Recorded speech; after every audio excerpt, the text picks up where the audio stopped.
आज दिल्ली में वाक़ हज़रत निज़ामुद्दीन औलिया की दरगाह से ज़ायरीन के लिए खोल दी गई है। सरकार की गाइडलाइंस का सख्ती से ख्याल रखा जा रहा है।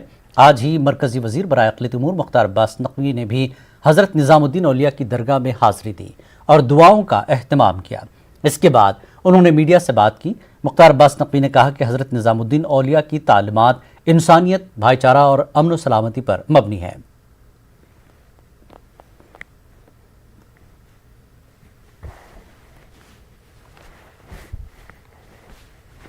हज़रत निज़ामुद्दीन औलिया के आस्थाने पर ज़ियारत के लिए आया मैं।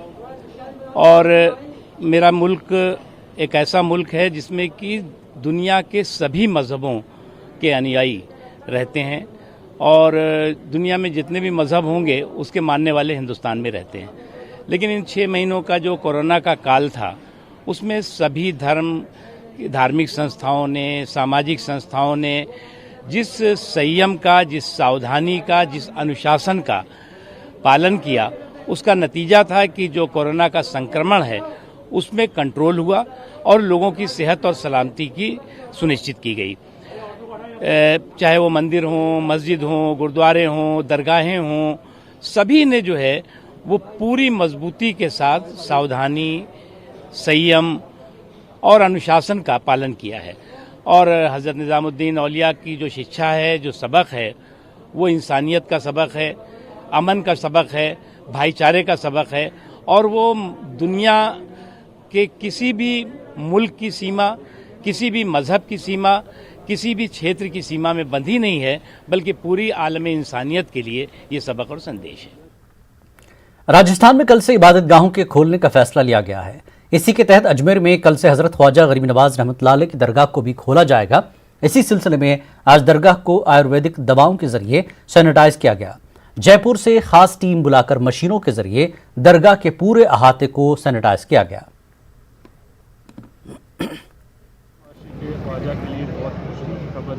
थोड़ा रीगा ऊपर करना नहीं चाहिए। बोला जा रहा है और ज़ायरीन की एहतियात को लेकर उनकी ज़िंदगी की हिफाजत को देखते हुए दरगाह कमेटी की जानिब से तमाम जो मुस्लिम यहाँ पर उनकी तरफ से कोशिशें की जा रही हैं। सबसे खास बात करें आने वाले वक्त को लेकर जो हमारे सामने जिनको हम सैनिटाइजेशन की बात करें, टेम्परेचर लेने की बात करें, इसके अलावा सोशल डिस्टेंसिंग की बात हम करते हैं, उस चीज़ का हमारे द्वारा ख्याल रखा जा रहा है। और एक जो गाइडलाइन के अंदर सेपरेट एंट्री और एग्जिट की जो बात की गई थी कि उनको एक निश्चित दूरी के साथ मूवमेंट में रखा जाए, उस चीज़ को हमने यहाँ पर ध्यान रखा।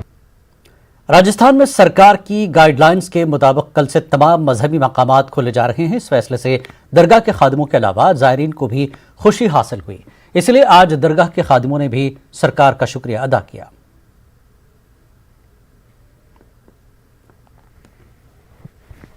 देखिए जी, सबसे पहले तो हम अल्लाह पाक का शुक्र अदा करते हैं। पंजतन पाक के सदक़े में गरीब नवाज की दुआओं की बरकत से 5.5 महीने के बाद में आम ज़ायरीनों के लिए, आम जन के लिए दरबार को खोला जा रहा है। सबसे पहले हम चीफ मिनिस्टर साहब का शुक्रिया अदा करते हैं और साथ में ज़िला प्रशासन, पुलिस प्रशासन का हम शुक्रिया अदा करते हैं जिन्होंने लॉकडाउन से कर्फ्यू के दौरान 5.5 महीने जो मेहनत की है और जो मशक्क़त की है, हम उनकी खासकर एसपी साहब की हम तहे दिल से हम शुक्रगुजार हैं कि उन्होंने पूरी टीम के साथ में जिस तरह से लॉकडाउन का पालन कराया और मेहनत की। रांची की तस्नीम रुबा समाजी खिदमत के जज्बे से सरशार हैं। वह गुज़श्ता कई सालों से गरीब खवातीन और बच्चों की मुख्तलिफ तरीके से मदद करती रहीं। लॉकडाउन के दौरान वह गरीबों के दरमियान राशन और मास्क तकसीम करने के साथ साथ वह कोरोना वबा के ताल्लुक से बेदारी मुहिम चलाती रहीं। उन्होंने गरीबों की मजीद मदद के मकसद से एक दफ्तर का क़याम किया। इस मौके पर उन्होंने मीडिया से बातचीत में अपने अज़्म का इजहार किया।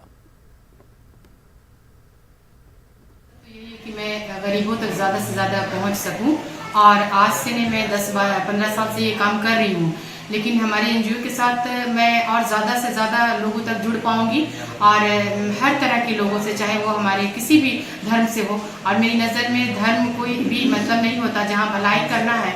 और ख़ासतौर से जो अभी हमारा ये कोरोना का टाइम आया, ये पूरी दुनिया में थी और हमारे देश में बहुत बुरा वक्त हमने देखा है।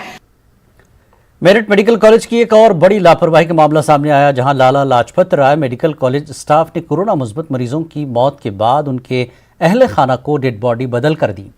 अहल खाना जब आखिरी रसूमात अदा करने के लिए शमशान पहुंचे तब इस मामले का खुलासा हुआ।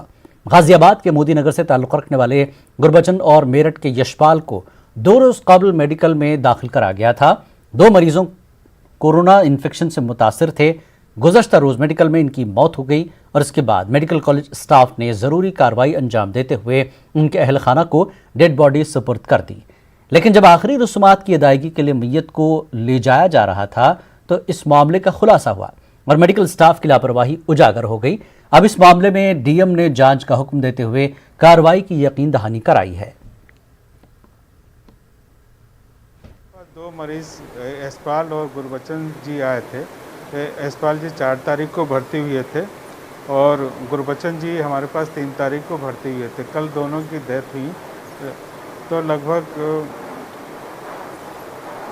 दोनों के अटेंडेंट जल्दबाजी में कर रहे थे कि हमें बॉडी दे दीजिए, बॉडी जाए, उसमें वो बॉडी चेंज हो गई।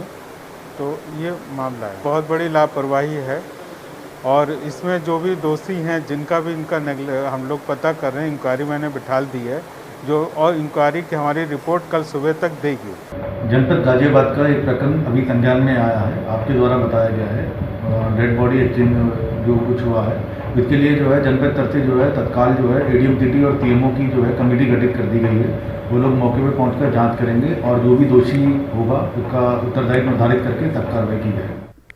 पीएम मोदी को राखी और मधुबनी पेंटिंग पर मुश्तमिल मास्क भेजने वाली सीतामढ़ी की रूबीना खातून के हौसलों को नई उड़ान मिली है। पीएम मोदी ने खत भेजकर रूबीना की कोशिशों को सराहा है। देखिए रिपोर्ट।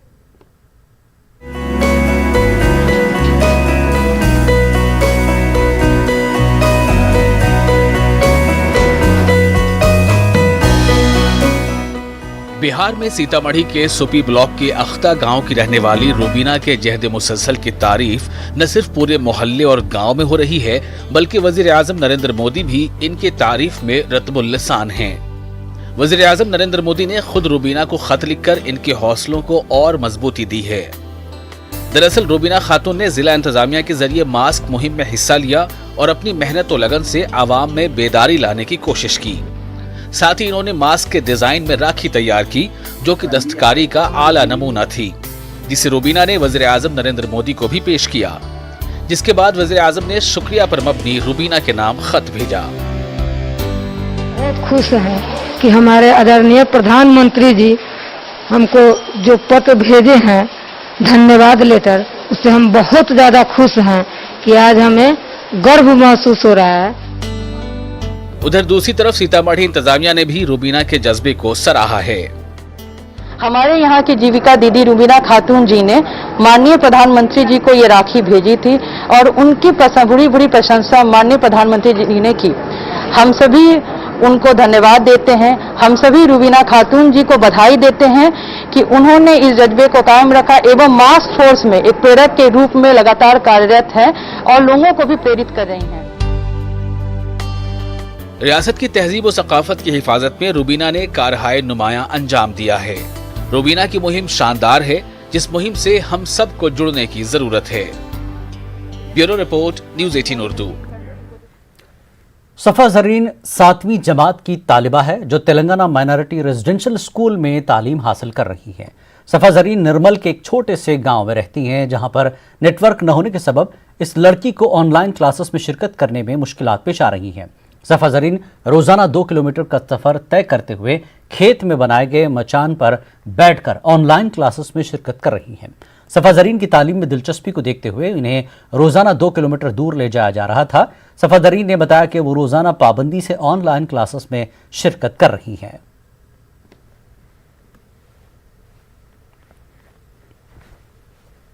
DMRS गर्ल्स 1 निर्मल में पढ़ती हूँ। वो जो यहाँ पे हमारे गांव में नेटवर्क की वजह से मैं सही नहीं पढ़ पा रही हूँ क्योंकि मैं खेत में आकर पढ़ रही हूँ। 2 किलोमीटर दूर आ रही हूँ और मेरे घर पे नेटवर्क नहीं आ रहा है। रोज़ 2 किलोमीटर दूर आती हूँ और पढ़ती हूँ। मैं रोज़ अटेंड कर रही हूँ ऑनलाइन क्लासेस। मेरे 1 मंथ होने लग गए अटेंड करने और यहाँ पे खेत में अच्छा नेटवर्क आता और वहाँ पे घर पे नहीं आता नेटवर्क, इसलिए मैं खेत में आके नेटवर्क आए बोल के ऑनलाइन क्लासेस अटेंड करी। और तेलंगाना के जिला कलेक्टर भोपालपल्ली मोहम्मद अब्दुल अजीम के कामकाज की समाज के मुख्तलिफ गोशों से सताइश की जा रही है। गुज़श्ता 2 साल से मुख्तलिफ दफातर के चक्कर काटते थक चुकी एक उमर रसीदा खातून का उन्होंने मिनटों में मसला हल किया। दफ्तर की सीढ़ियों पर बैठकर जिला कलेक्टर अब्दुल अजीम ने इस खातून की मसाइल से वक्फियत हासिल की और मुतल्लका ओहदेदारों को उमर रसीदा खातून को पेंशन जारी करने का हुक्म दिया। ये तस्वीर फरवरी के आखिरी हफ्ते की है, मगर फिल वक्त सोशल मीडिया पर गश्त कर रही है। जब से ओहदा संभाला है, अवामी मसाइल के हल पर खास तवज्जो दे रहे हैं। स्कूली तलबा से मुलाकात, हेल्थ सेंटर का दौरा, ड्रेनेज सिस्टम को बेहतर बनाना, आवाम को बेहतर से बेहतर सहूलियात पहुँचाना इनका मकसद है। झारखंड के हजारीबाग की एक तालिबा के बहमाना कत्ल का सनसनीखेज मामला सामने आया है। बीकॉम सेमेस्टर 6 की तालिबा यास्मीन के कत्ल के इल्जाम में उसके आशिक को गिरफ्तार कर पूछताछ की जा रही है।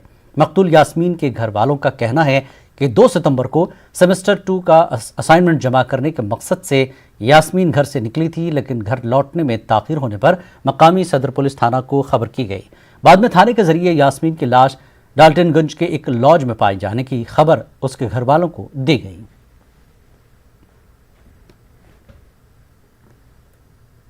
बेहुरमती से उसको कत्ल किया गया है।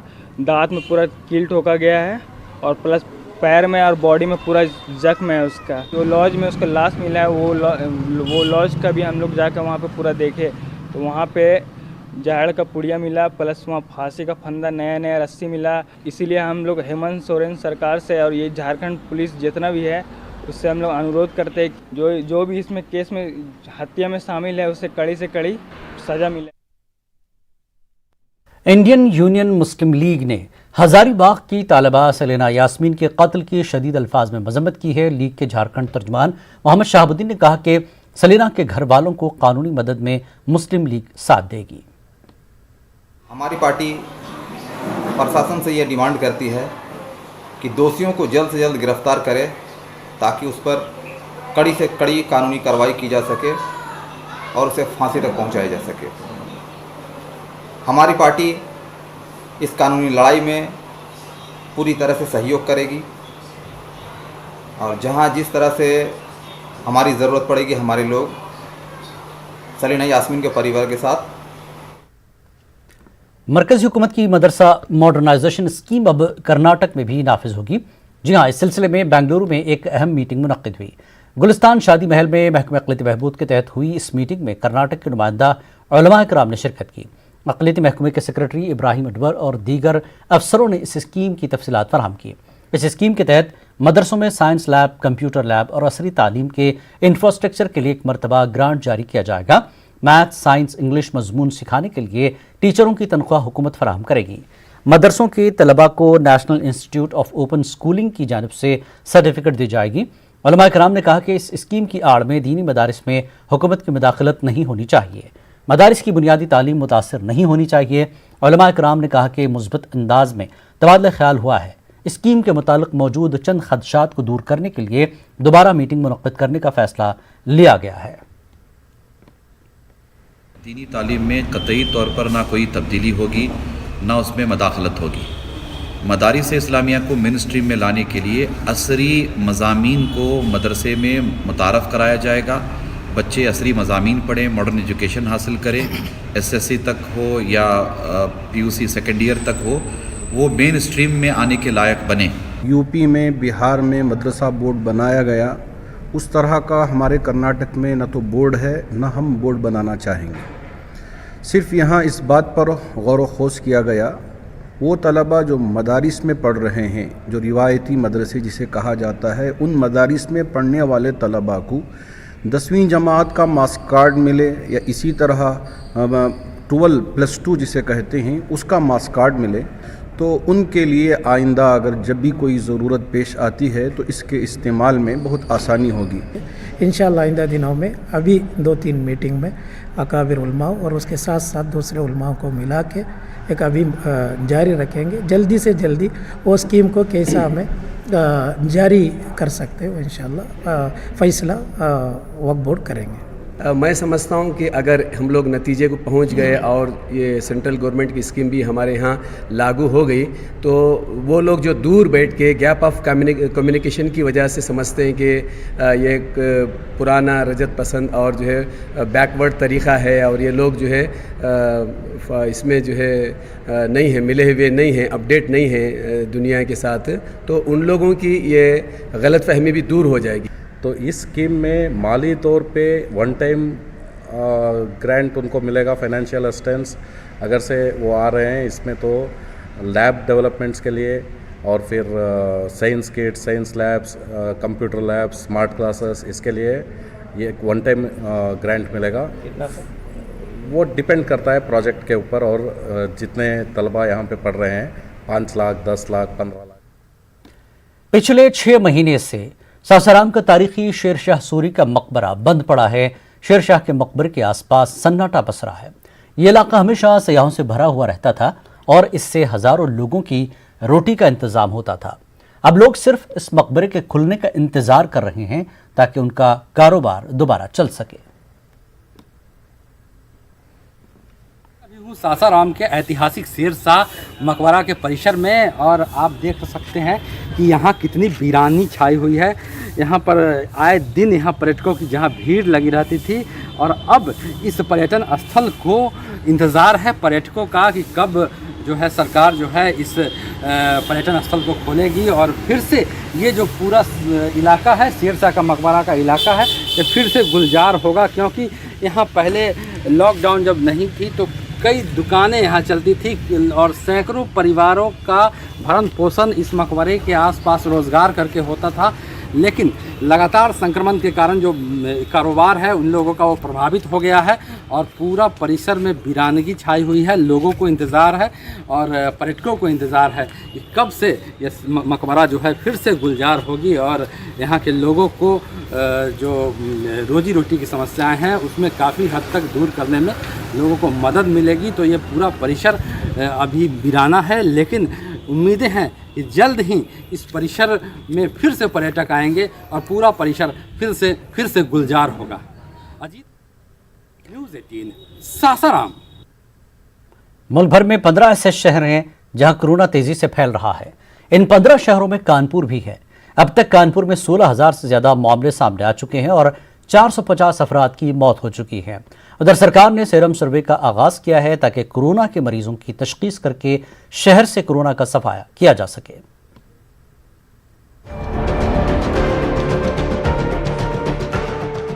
कानपुर में सीरम सर्वे की शुरुआत की जा रही है। इस सर्वे में एंटीबॉडीज टेस्ट किए जाएंगे, जिससे शहर के 45 इलाकों की डॉक्टरों की टीम खून के नमूने हासिल करेगी। इससे पता लगाया जाएगा कि बॉडी में कोरोना के असरात हैं या नहीं, ताकि आने वाले दिनों में शहर से कोरोना को खत्म किया जा सके। जो सीरो की टेस्टिंग हो रही है उसमें क्या होता है कि जो लोग कोरोना से संक्रमित हो जाते हैं उनकी बॉडी में एक एंटीबॉडीज़ टेस्ट होता है, IgG इम्यूनोग्लोबिन टेस्ट बोलते हैं उसको। तो उसके बाद जब पेशेंट की रिकवरी हो जाती है तो इम्यूनोग्लोबिन एंटीबॉडीज़ का लेवल बढ़ जाता है, तो उससे ये मालूम पड़ जाता है कि इस व्यक्ति को कोरोना रहा होगा। ठीक, एक अच्छी शुरुआत है। इस शुरुआत को बहुत पहले कर देना चाहिए था, लेकिन मैं बता दूं ये जो एंटीबॉडीज होते हैं 30 से 35 दिन बाद बनने बंद हो जाते हैं। डॉक्टरों का कहना है कि कोरोना गाइडलाइन पर सख्ती से अमल नहीं किए जाने की वजह से कानपुर में कोरोना तेजी से फैल रहा है। डॉक्टरों का ये भी कहना है कि कानपुर शहर में सीरम सर्वे काफी पहले ही शुरू करना चाहिए था, ताकि शहर में कोरोना वबा को तेजी से फैलने से रोका जा सके। डॉक्टरों का ये भी कहना है कि अगर कोरोना को अवामी सतह पर तेजी से फैलने से नहीं रोका गया तो कानपुर मुल्क के सबसे ज्यादा मुतासर शहरों में होगा। कानपुर के 15 शहरों में कानपुर का नाम होना ये बहुत गहन चिंतन का विषय है। इसमें सब लोगों को चाहिए कि कम से कम कानपुर की ज़्यादा से ज़्यादा टेस्टिंग हो और इन 15 शहरों को विशेष करके देखना चाहिए। तो लोगों को सावधानी बरतनी चाहिए। जिस प्रकार से सरकार ने छूट तो दी है, भाई व्यापार करिए, लॉकडाउन खोल दिया है, तो उसमें आप पूरी व्यवस्था रखिए, सैनिटाइजर करिए, मास्क लगाइए, लोगों से दूरी बनाइए और जितनी सुरक्षा हो सके उतनी सुरक्षा करिए। सरकार ने उन शहरों की लिस्ट तैयार की जहां कोरोना संक्रमण तेज़ी से बढ़ रहा है। उन 15 शहरों में कानपुर का भी नाम है, जो एक चिंता का विषय है। उत्तर प्रदेश सरकार ने ये फैसला लिया है कि कानपुर में सीरो सर्वे कराया जाएगा, जो आज से शुरू हो गया है और 4 दिनों तक चलेगा। 45 क्षेत्रों में सीरो सर्वे यानी कि खून की जांच करके एंटीबॉडीज़ का पता लगाया जाएगा कि यहाँ पर कोरोना किन लोगों को हो चुका है और उनसे कहाँ कहाँ फैल सकता है, जिससे आने वाले दिनों में कोरोना की क्या स्थिति रहेगी शहर में, इसका भी अनुमान लगाया जा सकेगा। लेकिन डॉक्टरों का कहना है कि ये एंटीबॉडीज़ केवल शरीर में 30 दिनों तक रहती हैं, इसके बाद उसका असर खत्म हो जाता है। अब देखना होगा कि इस सीरो सर्वे से क्या हासिल होता है और आगे की क्या रणनीति बनाई जाती है। कानपुर से संदीप सविता, न्यूज़ 18 उर्दू। मुल्क के साथ साथ कश्मीर में भी अनलॉक का सिलसिला जारी है। श्रीनगर की मशहूर फूड स्ट्रीट ख़याम में शाम के औकात में लोग बारबेक्यू यानी तजा खाने के लिए पहुंच रहे हैं। कोरोना के सबब यहां सोशल डिस्टेंसिंग और साफ सफाई का खास ख्याल रखा जा रहा है। आप देखिए सनम तसद्दुक की ये रिपोर्ट। हमें दीजिए इजाजत। आदाब।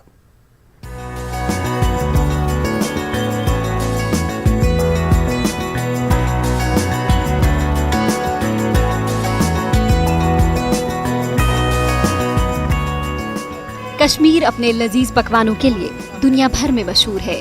श्रीनगर का ख़याम इलाका बारबेक्यू के लिए जाना जाता है। मकामी लोग और सयाह अक्सर इस इलाके का रुख करते हैं। चिकन, मछली और कबाब के शौकीन भी यहाँ दूर दूर से आते हैं। गुज़िश्ता बरस 5 अगस्त के बाद पैदाशुदा सूरत हाल और कोरोना वायरस के चलते मौजूदा हालात से इनका काम भी काफ़ी मुतासिर हुआ है। हाइजीन हम मेंटेन कर रहे हैं, सैनिटाइजर्स वगैरह है, plus social distancing customers maintain कर रहे हैं। बट देर अनलॉक तो हुआ है, बट अभी भी एक इशू है बिकॉज संडे बंद होने की वजह से प्लस एक दिन ये साइड खुला रहता है, अगले दिन स्ट्रीट का दूसरा साइड खुला रहता है, तो we hardly gate 12 to 13 days, which I think is not enough for a restaurant. Every day खुला रहेगा, we would request government कि वो इनिशिएटिव करे, but at same time we have to maintain hygiene and social distancing वगैरह। Unlock के साथ ही कई शराइत के साथ खाने पीने की जगहों को खोलने की इजाजत दी गई है। बारबेक्यू या तुज फराहम करने वाले ये अफराद अपने कारोबार के दौरान तमाम गाइडलाइंस का खास ख्याल रखते हैं। इस मार्केट के आसपास कई होटल भी हैं और ऐसे में यहाँ गुज़िश्ता बरसों में बड़ी तादाद में सयाह खाने पीने के लिए आते थे। हम यहाँ पे हर साल आते थे, इस साल कोरोना की वजह से बहुत कम आया है, पहली बार आए तो हम यहाँ ख़याम में तुज्जी खाने के लिए आए हैं। यहाँ पे तुज्जी खाने के लिए आए। डर तो है पेंडेमिक की वजह से, हम सैनिटाइज़र साथ में लेके आता है, मास्क साथ में रखते हैं, तो हम थोड़ा बहुत यहाँ पे एहतियात करना पड़ता है, थोड़े एहतियात करके हमें चलना पड़ता है। यहाँ पे तुज्जी और फिश फ्राई फेमस है, इसीलिए हम यहाँ हर साल आते हैं। हमारी इस साल कोविड-19 की वजह से हम नहीं आ सके। डिस्टेंस मेंटेन है, मतलब फूड स्ट्रीट अच्छी तरह से, मतलब सफाई भी है। हम देख रहे हैं कि पिछले साल की तरह मतलब इस साल बहुत अच्छा खासा सफाई करके रखा हुआ है।